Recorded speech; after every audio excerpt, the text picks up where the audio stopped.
తీసుకోవాలి. అదేవిధంగా ఇప్పుడు కమిషనర్ గారు మొన్న ఒక స్టేట్మెంట్ ఇచ్చినారు, డీజే పెడితే యాక్షన్ తీసుకుంటాం. అవసరం లేదు. ఇప్పుడు మా ఫెస్టివల్ ఎట్లా జరపాలి అది మీరు చెప్తారా? మా ఫెస్టివల్లో మా నిమజ్జనం గణేష్ మహారాజ్ని నిమజ్జనం గురించి తీసుకొని ఏ విధంగా వెళ్ళాలి ఇది మీరు చెప్తారా? అంటే జస్ట్ హిందూ ఫెస్టివల్కే మీరు టార్గెట్ చేస్తున్నారా? అంటే సంవత్సరంలో జస్ట్ 11 డేస్లో జస్ట్ 1 డే మనకు నిమజ్జనంకి 1 డే కదా. 1 డేనే మేము సౌండ్ పెడతాము, బ్యాండ్ పెడతాం, డీజే పెడతాం, ఏదైనా పెడతాం, అది మా మర్జీ.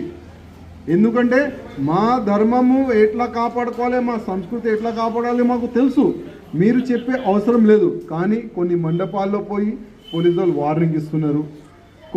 ఒక వీడియో కూడా చూసిన, ఒక లేడీ డీసీపీయా ఏసీపీయా తెలియదు, కానీ ఒక మీటింగ్ పెట్టుకొని మీ పక్క మస్జిద్ ఉంటుంది, మీ పక్క ఒక ముస్లిం బస్తీ ఉంటుంది, వాళ్ళు పర్మిషన్ తీసుకొని మీరు సౌండ్ పెట్టాలంట. ఇట్లాంటి ఎవరైనా చెప్తారా? తప్పు కదా, అది చెప్పే అవసరం లేదు. మీరు అట్లాంటి డీసీపీ కానీ ఏసీపీ కానీ ఎవరుంటే మీరు యాక్షన్ తీసుకోండి. ఇప్పుడు మేము డీజే కానీ సౌండ్ కానీ బ్యాండ్ పెట్టాలంటే వాళ్ళతో పర్మిషన్ తీసుకోవాలా? మాకు ఎవరిది పర్మిషన్ అవసరం లేదు. ప్రతి సంవత్సరం లాగా ఏ విధంగా నిమజ్జనంకి మేము బ్యాండ్ పెట్టుకుంటాము, 2 బాక్సులు పెట్టుకున్నాము, డీజే కూడా పెట్టుకుంటాం.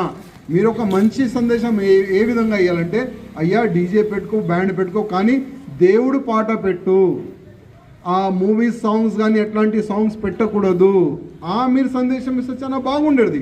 కానీ డీజే పెట్టదు, మేము సీజ్ చేస్తాం, మేము కేసు పెడతాం. మీరు కేసు పెట్టేది ఏంది? అవసరం లేదు.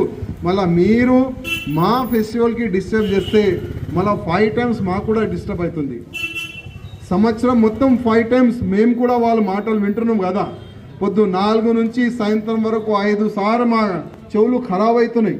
మళ్ళీ మేము కూడా అదే సుప్రీంకోర్టు ఆర్డర్ని మళ్ళీ కోర్టు చేస్తే లేనిపోని కమ్యూనల్ ఇష్యూ అవుతుంది. అందుకోసం కమిషనర్ గారికి, డీజీపీ గారికి నా ఒక నివేదిక, మా ఫెస్టివల్ ఎట్లా జరుపుకోవాలి అది మాకు తెలుసు, మీరు చెప్పే అవసరం లేదు.